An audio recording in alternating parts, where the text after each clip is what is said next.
خبر ہے M Q M کے سابق رکن رضا ہارون کا پوڈ کاسٹ میں انٹرویو۔ رضا ہارون اب پیپلز پارٹی میں شامل ہو چکے ہیں۔ ان کا کہنا تھا کہ الطاف حسین کو بطور لیڈر بہت قابل آدمی سمجھتا ہوں۔ ایم کیو ایم ایک جگہ رک گئی تھی جس کی وجہ سے ایم کیو ایم کو چھوڑ دیا۔ ہر صورت میں M Q M Altaf Hussain کی ہی ذمہ داری تھی، جب برے حالات تھے یا اچھے حالات ایم کیو ایم کو الطاف حسین نے ہی سنبھالنا تھا۔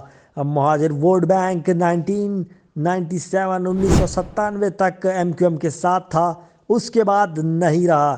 ایم کیو ایم کا ڈاؤن فال 2001 سے شروع ہو گیا تھا، ایسا کہنا تھا رضا ہارون کا، جو کہ پی ایس پی میں شامل ہوئے اور اب پیپلز پارٹی میں شامل ہو چکے ہیں۔ ایم کیو ایم کا مسئلہ یہ تھا کہ ایم کیو ایم فیصلہ نہیں کر پائی کہ وفاق کی سیاست کرنی ہے یا صوبے کی۔ ان کے ایک سوال پر کہ کیا اب الطاف حسین اس طرح دوبارہ سے پولیٹکس میں واپس آ سکتے ہیں، تو ان کا کہنا تھا کہ انہیں نہیں لگتا کہ الطاف حسین اب دوبارہ مقبول ہوں گے جیسے وہ پہلے ہوا کرتے تھے۔ ایم کیو ایم نے جتنی سیٹیں اب کی بار جیتی، 21 سیٹیں، سب کچھ ہو سکتا ہے۔ ووٹ ڈالنے کا مسئلہ نہیں، ووٹ گننے کا مسئلہ ہوتا ہے، سب کچھ ممکن ہے، ایسا کہنا تھا رضا ہارون کا، جو کہ پیپلز پارٹی کے رہنما ہیں۔ اب پہلے ایم کیو ایم میں ہوتے تھے، پھر ایم کیو ایم چھوڑ کر پی ایس پی میں مصطفیٰ کمال کے ساتھ جوائن کیا، اور اب جو ہے وہ پیپلز پارٹی کے جالے بن چکے ہیں۔ خبر ہے ایم کیو ایم کے سابق رکن رضا ہارون کا پوڈ کاسٹ میں انٹرویو۔ رضا ہارون اب پیپلز پارٹی میں شامل ہو چکے ہیں۔ ان کا کہنا تھا کہ الطاف حسین کو بطور لیڈر بہت قابل آدمی سمجھتا ہوں۔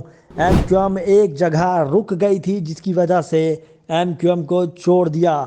ہر صورت میں M Q M Altaf Hussain کی ہی ذمہ داری تھی، جب برے حالات تھے یا اچھے حالات ایم کیو ایم کو الطاف حسین نے ہی سنبھالنا تھا۔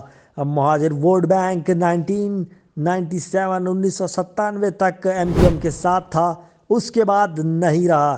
ایم کیو ایم کا ڈاؤن فال 2001 سے شروع ہو گیا تھا، ایسا کہنا تھا رضا ہارون کا، جو کہ پی ایس پی میں شامل ہوئے اور اب پیپلز پارٹی میں شامل ہو چکے ہیں۔ ایم کیو ایم کا مسئلہ یہ تھا کہ ایم کیو ایم فیصلہ نہیں کر پائی کہ وفاق کی سیاست کرنی ہے یا صوبے کی۔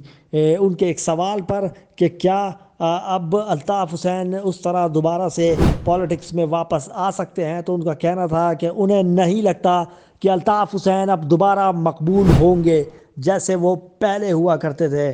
ایم کیو ایم نے جتنی سیٹیں اب کی بار جیتی، 21 سیٹیں، سب کچھ ہو سکتا ہے۔ ووٹ ڈالنے کا مسئلہ نہیں، ووٹ گننے کا مسئلہ ہوتا ہے، سب کچھ ممکن ہے، ایسا کہنا تھا رضا ہارون کا، جو کہ پیپلز پارٹی کے رہنما ہیں۔ اب پہلے ایم کیو ایم میں ہوتے تھے، پھر ایم کیو ایم چھوڑ کر پی ایس پی میں مصطفیٰ کمال کے ساتھ جوائن کیا، اور اب جو ہے وہ پیپلز پارٹی کے جالے بن چکے ہیں۔